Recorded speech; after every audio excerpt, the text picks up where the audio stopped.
E José, despertando do sono, fez como o anjo do Senhor lhe ordenara, e recebeu a sua mulher. Despertando do sono, tendo acordado completamente, fez como o anjo do Senhor lhe ordenara. Isto é, tomou Maria por esposa. Provavelmente isso foi feito imediatamente, já que agora ele estava convencido da inocência dela, e se demorasse, talvez suspeitassem que ele não tinha confiança nela. E não a conheceu até que deu à luz seu filho, o primogênito, e pôs-lhe por nome Jesus. Não a conheceu. A doutrina da virgindade de Maria antes do nascimento de Jesus é uma doutrina das Escrituras, e é muito importante que creiamos nela. Mas a Bíblia não afirma que ela não teve filhos depois disso. Na verdade, todos os relatos do Novo Testamento nos levam a supor que ela os teve. A linguagem aqui evidentemente implica que ela viveu como esposa de José após o nascimento de Jesus. O primogênito, seu filho mais velho, ou aquele que tinha o privilégio de primogenitura pela lei. Isso não implica necessariamente que ela tivesse outros filhos, embora pareça provável. Primogênito era o nome dado ao filho que nasceu primeiro, quer houvesse outros ou não. Jesus. Este nome foi dado por designação divina. E dará à luz um filho, e chamarás o seu nome Jesus, porque ele salvará o seu povo dos seus pecados. E foi conferido à criança no 8º dia por ocasião da circuncisão. E quando os 8 dias foram cumpridos, para circuncidar o menino, foi-lhe dado o nome de Jesus, que pelo anjo lhe fora posto antes de ser concebido.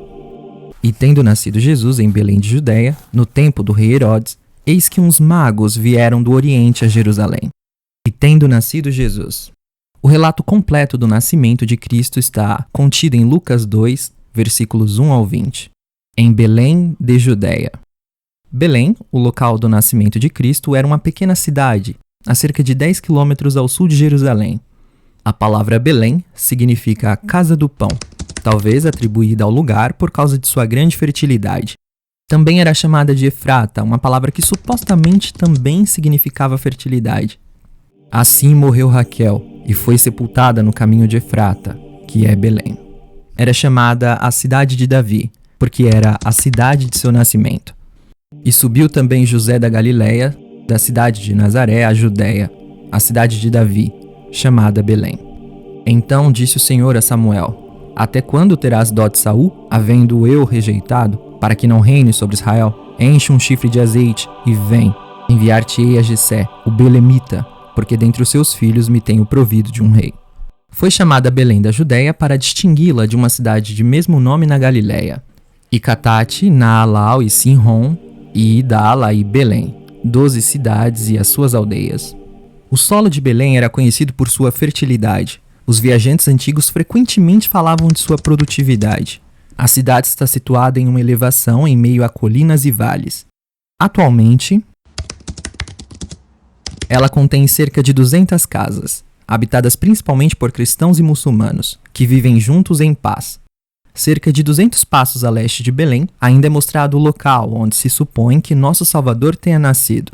Há uma igreja e um convento no local, e embaixo da igreja uma capela subterrânea, iluminada por 32 lâmpadas, que se diz ser o local onde ficava o estábulo em que Jesus nasceu, embora não se possa confiar com certeza na tradição que faz desse o local de nascimento do Salvador. Rei Herodes. A Judéia, onde nosso Salvador nasceu, era uma província do Império Romano. Ela foi tomada por Pompeu cerca de 63 anos antes do nascimento de Cristo e colocada sob tributo. Herodes recebeu sua nomeação dos romanos e na época do nascimento de Jesus reinava há 34 anos. Embora lhe fosse permitido ser chamado de rei, ele era, em todos os aspectos, dependente do imperador romano. Era comumente chamado de Herodes o Grande, por ter se destacado nas guerras contra Antígono e seus outros inimigos, e por ter demonstrado grande talento no governo e na defesa de seu país, na reparação do templo e na construção e ornamentação das cidades de seu reino. Mas Herodes não apenas se distinguiu por sua grandeza, como também por seus crimes e por sua crueldade. Nessa época, Augusto era o imperador de Roma. O mundo estava em paz.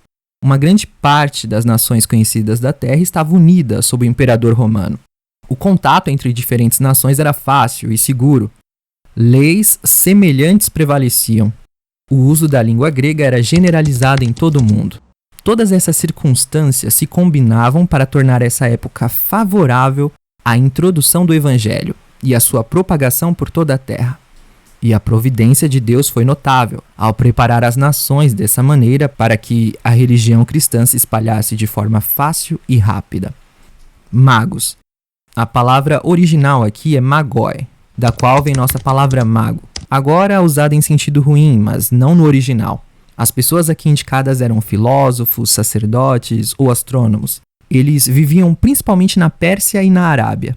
Eram os homens eruditos das nações orientais, dedicados à astronomia, à religião, à medicina. Eram tidos em alta estima pela corte persa, admitidos como conselheiros e acompanhavam os acampamentos na guerra para dar conselhos.